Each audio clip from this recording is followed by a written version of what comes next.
favourite memory of that song is when Dublin won the All-Ireland Football Championship in Croke Park in 2011. It was my 13th birthday, the 18th of September, and they beat Kerry. I think it was by a point. Stephen Cluxton, maybe it was by 2 points, but Stephen Cluxton scored a 45. No, it wasn't a 45, it was a free. And as I say, Dublin hadn't won the All-Ireland for 16 years, and now they've won the last 3 or 4 in a row. So that was a turning point in Dublin GAA. Anyway, back to Greenwood, South Carolina, and beyond, actually, because right here in front of me is GABRIEL Balestero. Did I pronounce that correctly? Of course, Fergus O'Rourke, my roommate. Well, What a legend. I think that sums up Gabo, that 3 seconds. Gabo's full of life, full of beans. And Gabo, you are a sophomore here at Lander. How did Correct. you get to Lander? No, first of all, I want to thank you for this opportunity to be here. It's really a pleasure for me. I always come here with a smile on my face because this is really something that I enjoy doing, being here, talking to you in this amazing program. And also, I just want to say that I'm really honored to be the first one to ever start the show in the first semester that you did. And now to be back here again, it's such an honor you can not even imagine how I'm feeling today. Becoming a bit of a So yeah, it's a tradition. It's a tradition, but it's amazing. Well, Gabo, thank you so much for coming. Thank you so much. Are you glad to be back at Lander? I know I am. Yeah. You. Oh, definitely. Of course, I miss my family and friends in Brazil, my girlfriend as well. And but I really miss. What I miss the most is the weather in Brazil because it was fantastic. My girlfriend, she's gonna be watching this on Facebook. She's gonna be mad at me because I said it. Okay. No, just kidding, baby. Giovanna, I love you. Mwah. You are the one that I miss the most from Brazil. Okay. Okay, so you're back here and you had a long break at home, so you got used to that weather. It's summer, I believe. Yeah, in Brazil it's summer. It's the opposite from here. So right now, I don't know, it's 30 degrees there in Celsius. I don't know in Fahrenheit, but it's pretty high. It's 90s or 100. Yeah, it's probably that. So it's the opposite from here. Okay. It's amazing weather. I've seen you for the last year and a bit, year and a half actually. Yeah. Excluding the summer. And I'm not going to say you've changed as a person. Yeah. But in some ways, I would say that you've transformed. And definitely. Specifically, I'm talking, you're more focused, you're more intense, but not unhealthily so, I would say. And you've improved at your tennis. Can you talk about, will we call it a transformation, or yeah. this development or maturing? Can of you talk course. about that a little bit and, yeah. and your view of it? Yeah, I think that I'm in a process, you know. So I got here, I wasn't playing very well. So it was a shock for me because the team here is amazing. It's really good. So my level wasn't quite there, you know. So I started training very well, and I improved a lot. And still I have a lot to improve, but I cannot compare myself now with what I was before. And it makes me really proud of what I did to be in this level right now. But actually, it wasn't a very linear process because through it I had some experiences. And actually, sometimes I got too intense, you know. So I need to find this middle ground, this middle balance between being intense but still have fun. Because sometimes I get so focused that I stop having fun and I get tense. And this is really a problem, not only on the tennis court, but in everything that you do in life. If you get too focused and too serious, sometimes you end up getting tense. And all the fun and all the enjoyment that you have in the activity goes away. Okay. And there's no point of doing something like this. And you mentioned earlier, we were yeah. talking about, you often look at successful people, you would call them, and one thing that they do differently is that they have habits. Talk about the habits. Yeah, we were talking before today, I think it was in the library. We're there. That's a good habit, isn't it? It's a good habit to be in the library. Yeah. Reading books especially. If you go there and you don't read, it's not that good. But yeah, that's what I was telling you. That like successful people, I read a lot of books, and I can see that a person that is successful, the only difference is their habits between a person that is successful and a person that is not successful is their habits. So you want to make sure that you do the right things, but not only one time. You do it consistently, and that's a key thing, to do it consistently. And also being careful to not overwork, because that's my problem. Sometimes I overwork, and this is bad as well. So I need to find this balance. Yeah, on Saturday, I think I flew in on Sunday, and on Saturday you rang me, or I think we sent a message, and you said, do you want to hit tomorrow? So that was, we would have been hitting on Sunday. And we arrived, and you said, I'm wrecked. Definitely. So you need a break sometimes. Yeah, definitely. Even you. This was really hard for me. Don't think it was easy on me to say no to an invite like that, but sometimes you gotta just relax a little bit. And I think actually when you relax, you perform better in anything you do in life, because you need some degree of flexibility in it to be able. Otherwise, you get so tight and focus on one thing, on one pattern, that you don't see the broad picture, and you end up being too rigid. Okay, so for someone like me, I'll just talk about a habit that I'm trying to watch, and it would be, let's just say, for argument's sake, I'm trying to eat less sugar. Okay. I find that very hard to do. It is. It doesn't seem to me that you find changing yourself and improving yourself, it doesn't seem to be a struggle for you. Oh. So how do you make it? So you make it look easy, maybe it's not easy. Is it easy? Yeah. Actually, it is not easy for the first 21 days. When you get an habit, of the first time that you do it, it's gonna be so hard, because you're not used to do it. But when you keep doing it, and you start feeling that you are improving, and you keep doing it again, for example, you stop eating sugar one day, you stop eating sugar the next week, and you see the results, and you do that for 21 days, which is 3 weeks. 3 weeks.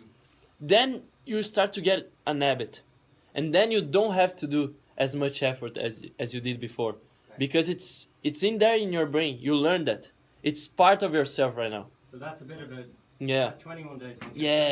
Once you're through that, then it's gonna be easier. What's one habit, or a couple, but what habits are top of the list for you? Top of the list, definitely meditation. It's a key one. But there's also one thing that I do every morning when I wake up. Every morning? Every single morning. Yeah. And when I go to bed as well. So the habit is to think about 10 things that I'm grateful for in my life. And this is a key habit for me to keep the spirit up. Because sometimes you really need to appreciate what you already have. And sometimes we get caught up trying to get something, trying to get results in life, chasing a goal, but you end up forgetting what you already have, and appreciating what you already have, and appreciating the process. You know, I think that's key. Not like successful without fulfillment, it's failure. So you need to enjoy the process. Definitely. If you anything that you do in life, if you don't enjoy it, it's not worth it. So we mentioned easy or hard. Let's say you are trying to be extreme at something. Let's say you want to hit 1,000 serves every day or something. Yeah. And sometimes you said yourself you can be too serious sometimes, or too harsh on yourself. Does it ever come to a breaking point where it just the wheels all fall off? Does that ever happen to you? Like you can't take anymore? It just definitely. It collapse, or definitely a disaster, you know? Yeah, and sometimes this is actually good for you. Because if you are doing something wrong and you are almost collapsing, and then you collapse, you say, oh, wait, what am I doing wrong here? Like you stop and you analyze, what am I doing wrong here? Maybe I should do this better. It's actually a good thing that this happened, because right now I can see that I can improve in this. So, for example, in tennis, many times I started to play tennis as a kid, and I was enjoying the game. But then it got too serious at one point, and I just collapsed. Like I wasn't playing for fun anymore. I was only thinking about the result. And then I started playing bad because you get too tense, and it's too much pressure. No one can handle this amount of pressure in the long run. It's almost impossible. So that's why I'm changing my perspective now. I'm trying to take things in a different way, like in a more relaxed way, calmer, and really putting the enjoyment as a priority. Yesterday we were playing a set. Yeah. I think you were maybe 3-2 up or something, and I back fence to backhand, you know, when it's just a complete shank. And I let out a bit of a roar and or a bit of a yell, a bit of a cry, and you just kept saying, I want to enjoy tennis now. You're kind of joking, but you're serious. Yeah. You're actually just I'm taking this seriously. But it's a decision for you. It's a decision. Yeah, it's a decision. Exactly this. Because there's a book called Man's Searching for Meaning. Victor, have you ever seen this? I've heard of it. Yeah, you heard it. My uncle told me to read it. It's an amazing book. And in this book, the author says something like this. When you have a situation and you have a response, there's always a space between the situation that you face and the response that you make. And in this space, you can decide how you're going to respond. You have the decision. So what does this mean? It means that any situation that you face in life, anything that happens to you, you have the decision to respond the way that you want. Like nothing has the power to control how you're gonna feel about it. Like it's your own decision. And I'm here to get in your face, like say, yeah, it's your own decision. Can you give an example? Yeah, I'm gonna give you an example. For example, you are playing tennis, right? And you hit a forehand in the net. You can be really, really pissed off, really mad, and it's your decision. I mean, this is not gonna help you in any way. It's only gonna frustrate you. Okay, so it's your decision. Like you are free to do whatever you want. Or you can respond in another way. You can actually respond in being grateful, perhaps, for this mistake that you made, because with this mistake there are some weaknesses that are exposed on your game that you can cover up and you can improve. So you can respond in another way, in a more productive, more positive way. I think that's key, to know what lens you are seeing the world. I like to think that we have a lens that we see the world. So you can put a gray one, or you can see the world colorful. You decide how you're gonna react to things. Okay, one qualm with that, yeah. I just wanted to clarify. How about you miss your forehand and you don't feel that angst, that tension, let's say. You don't feel that. Imagine you don't. And it's all fun and games. It can get like that, can't it? Yeah, I know what you mean. A reason to improve. I know. Isn't that's where you need the negativity sometimes, or you just look at it. How do you prevent that from happening? Where it's too casual, too fun, you know? Because then you're not going to improve either. Okay. I'm going to answer you with another question. Okay. True philosopher. Do you need to be upset and angry and negative to improve? I think sometimes you do. I don't know. Maybe I'm wrong. But you don't think so. No, but do you need? Is it a must? Okay, we'll say no. Is it impossible Not to improve in another way? I'm sure it is possible.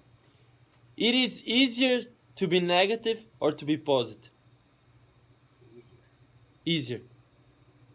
Now I'm gonna explain you. I think it's easier to be negative. Okay, well, it's a kind of knee-jerk reaction. Is it easier to improve in a positive way than in a negative way? Or is it at least possible?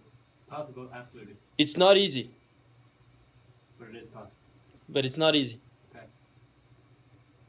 It's not easy to be happy, man. I don't know if you heard in the news. Depression right now is skyrocketing. Like, you don't find many happy people in the world. Like, it's pretty tough thing to do nowadays. So if you want to be happy really and still improve, like you have this focused enjoyment, that you enjoy doing the task for the sake of the task, you're gonna give everything that you have. I mean, why are you gonna be mad at yourself when you are doing something that you love. And how can you possibly do something that you love and not go for it? Like, give everything that you got. Both hands. You know? Grab it with both hands. Yeah. Okay, you said something you love. Could you be happy if you were cleaning the toilet across the corridor there? If you were cleaning that toilet every day? Yeah. Could you be happy while you're doing that? I'm gonna answer to two different situations. Okay. Gabo of maybe 3 weeks ago, a month ago, no. No, because I couldn't be happy. It's not about the cleaning toilets. I couldn't be happy doing anything. I don't think that's the That's not what the you, toilet. like. I don't think any external situation, external circumstances are gonna make you happier or not. As I said earlier, it's an inside thing. You decide it. So I think happiness comes from inside. What do you think? Like anything that you do in life, you can choose to be happy doing. So nothing is gonna make you feel this way. Nothing has the power to do that. You know, I think it's important to point out, a lot of the Yeah. time, you hear people talking like you're talking, Yeah, and I'm quite cynical, okay? I'm too cynical, and I say, that's a lot of baloney. You actually live it out, and that needs to be pointed out. You're not all talk. I've seen you for a year and a half, and you actually, you genuinely walk the walk as well. So, thank you you so know what I much. mean? Seriously. Thank you so much, but I'm not perfect here. You're not I perfect, of I course. made so many But mistakes. you are speaking from. It's not a face. It's not a facade. Yeah. Yeah, You live it as well. So that's very important. thank you. You said Is my microphone on? it is on. Okay, yeah. okay. You said in the morning you are grateful for 10 things. This might be a bit of an annoying question, but who do you thank? Are you thanking God or your mother or the light or how does that work? To be honest, I just say thank you, and I don't even know who is there. You know, like maybe to the universe or something. Yeah. I just say thank you. It's just a way for me to keep the spirit up in the long term view, because I think it's a good habit to appreciate what you already have. So let's point this way. It doesn't matter if you achieve more. Like, achieving more things are not gonna make you more fulfilled if you actually don't appreciate what you already have. So what's the point of having more if you don't appreciate what you already have? So It won't make any difference. it won't make any difference, and it really doesn't. Like, I mean, you can be happy having nothing. It is crazy, but you can. I notice with you, and the impression I get, I haven't been there, but the impression I get is in Brazil and in other South American countries, despite the way the country is run, the way the country is run Yeah. is objectively worse than a country like America. Okay. My hunch, or at least the way it seems, maybe this is just the outside, but it seems that the people are happier in South America Mm. than they are in America. So you're talking about external circumstances and inner peace. Do you think people like Brazilians, despite all the terrible things that happen in your country, people are still happy? Is there something inside of Brazilians that isn't in Americans? Or am I misreading the situation? No, I think it is definitely possible to be happy, despite all the things that are going on in Brazil right now. And I think that even in America, you have a lot of people like this. But the thing is that it's a cultural thing. I think South America is people there are a little bit more outspoken, you know? Okay. More free, more free. And but here in America, it's amazing because they still get the job done. And I think we miss this in Brazil a bit. We have a lot of happy people, but we miss the focus on the task. We missed a happy enjoyment, a focused enjoyment. You know, that you still do the right thing, that you still do a great job. You know, that's what I think is missing, and I think America does it very well. It's not perfect, far from it, but always can improve. But it's already a pretty good job. interesting. Yeah, You have learned a lot since coming here, I think it's fair to say. Coming to Definitely, America, it's definitely. been a transformative journey. And one way you learn, you're always reading. oh Or yeah, else you're singing, or else you're playing tennis or eating, but you don't waste a minute. And then you're talking to your girlfriend sometimes, but you are very often reading. And that's how you learn, I would say, in hmm many ways. What are you reading at the moment? this is another habit that I have. I built this habit, I think in 3 years ago. I used to not read at all, like only books for school, you know. But I said, oh, maybe there's something there that I can learn. And I said, okay, I'm gonna read 5 pages a day. Let's point this way. Then I start reading more and more and more. And now I read like 15, 20 pages a day. Just for me to keep growing, keep learning something new every day. I think that's very important. And also seeing different points of view. Reading a book that you don't agree with, it's very challenging. And I think it's a really good opportunity for you to grow. But right now I'm reading a book called The Monk and the Executive. The Monk and the Executive. It's the name of the book. And it's an amazing, amazing book. I really recommend you. The author of the book is James Hunter. Okay.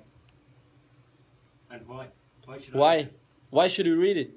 Okay, let me give you a simple point that he makes in the book that I think it's unbelievable, and it's very, very, very smart. So he talks about the book is about leadership, okay?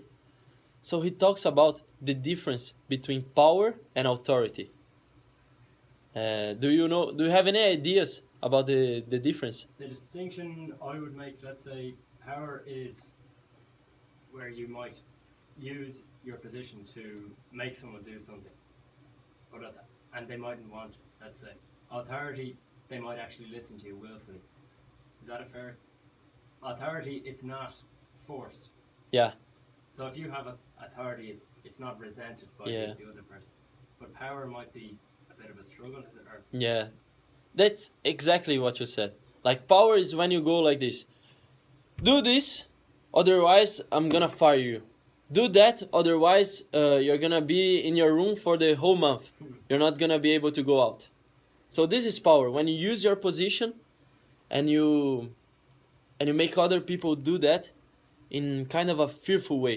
Okay. Like if they don't do, something's gonna happen to them. You have the power to do that. And but actually, authority would be when someone does something for a leader in a goodwill spirit. You know, Yeah. they do it because they wanna help you. So they would go through a wall for you. So you have this influence over people because and that's they really, it's a relationship that you have. It's not power. It's like your influence, your personal influence. But you would say that is leadership, and power isn't leadership. No, it is. There are both kinds of leaderships. Okay. So you could have this power relationship, which you would be like Maduro in Venezuela right now, which is powerful. He's really powerful. But is that authority? Do people respect him? Do people would go through a wall for him? Self- I don't think so. No. I don't think so. And then you have an example of authority. For me, he's the best leader of all times. Who's the best leader? For me, it's Jesus Christ. Think about it. This guy, he didn't have any power at all. And he had only authority, only influence. And people, it's crazy. Like 2,000 years later, he has 2 billion people still following him. This is a fact. Like he's the best leader of all time, and he didn't have any power at all, only authority. That's the thing that I want to point out from the book. And what other leaders? What What other? are good examples of people like that? Okay. Do you remember that little guy in India? You remember that little I guy? know what you're gonna say. Yeah. Gandhi. Yeah. Gandhi is another example of using no power, only authority. This guy, he broke India from England in a non-violent way, People were laughing at him when he said that he was gonna do it, but he did it either way with no power at all. So another example, we celebrated 2 days ago Martin Luther King. Oh, he used authority as well, no power. Instead of the Black Panthers and the Malcolm X that they tried to go against power with power and it didn't work, he uses only authority, and he did this amazing thing. One way of putting it, I've heard it said, leaders eat last. The really good leaders are like the ship. Yeah. The captain on the ship. Yeah. See, the first to go off. Yeah. Right? Yeah. Actually, in this book, he says that leadership is all about serving others. You don't want to think about yourself first. You want to think about others first. This is the way to lead in a modern. It's a modern way to lead, not the old school powerful way of do this, otherwise you get fired. I think there's no space for that anymore. You see Maduro now, he's going down in Venezuela. We're talking about somewhat political leaders right now, but you're a business major, so can you point me to a business where you see this leadership in action? A business. Right now I see Amazon putting the client as his first priority. I think it's one of the best companies right now. And the results are showing off. Like they put the client in... They give everything they need. You know, it's a fantastic service, very, very fast. They are always... I'm a client of Amazon. They are always sending me emails to see if everything is okay. They remind me, oh, your product is coming here in 2 days at your house. Do you need anything? Is everything okay? So this care about the client, I think, is unbelievable. And it's really important. You had one example, excuse me, of a company who's losing its grip on American and other societies. What was that one? Oh, right now, I think Apple is losing a little bit. I'm waiting to see how they're gonna react, but I think they're losing a little bit because, for example, you buy an iPhone 8 and the next update doesn't have anything really, really different from the other one. So if you have an iPhone and it still works, you don't really need to buy another one.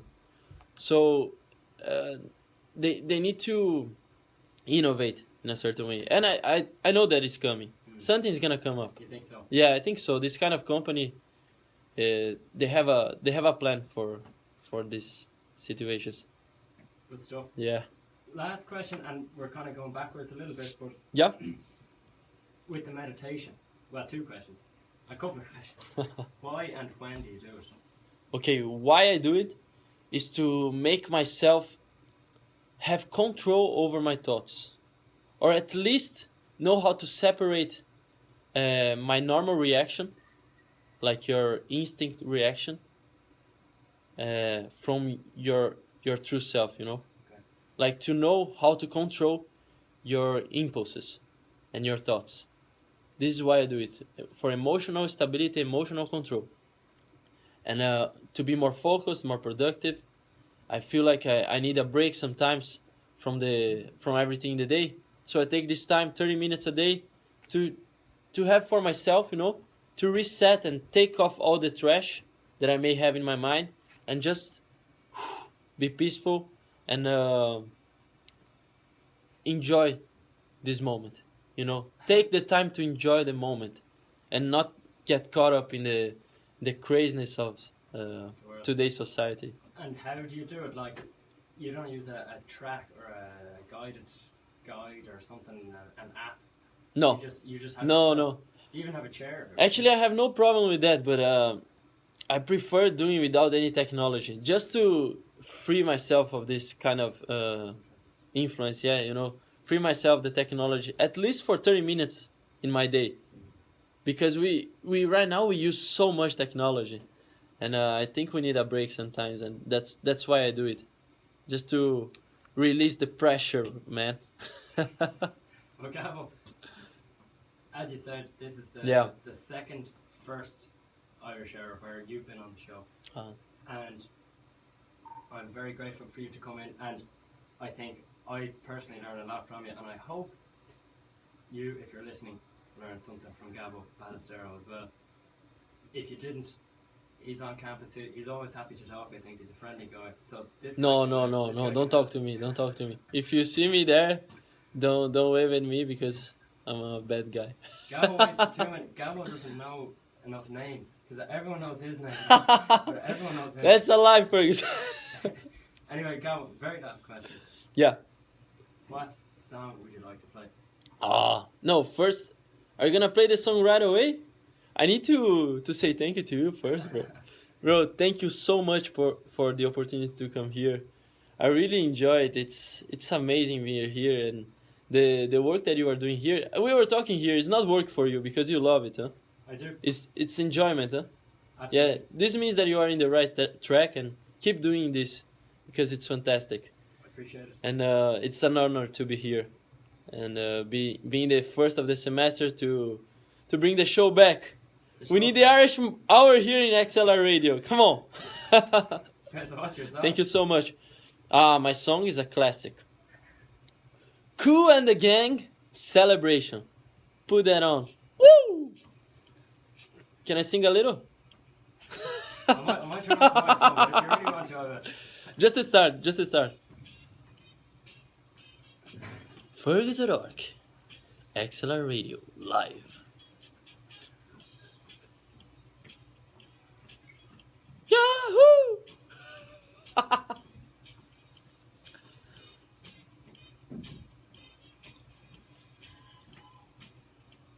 There you go. Celebrate good times, come on! Thank you, Fergus! See you, bro! Bye bye! Thank you. Thank you, bro. You're a legend. You're a legend, bro. Hold on. How long it was?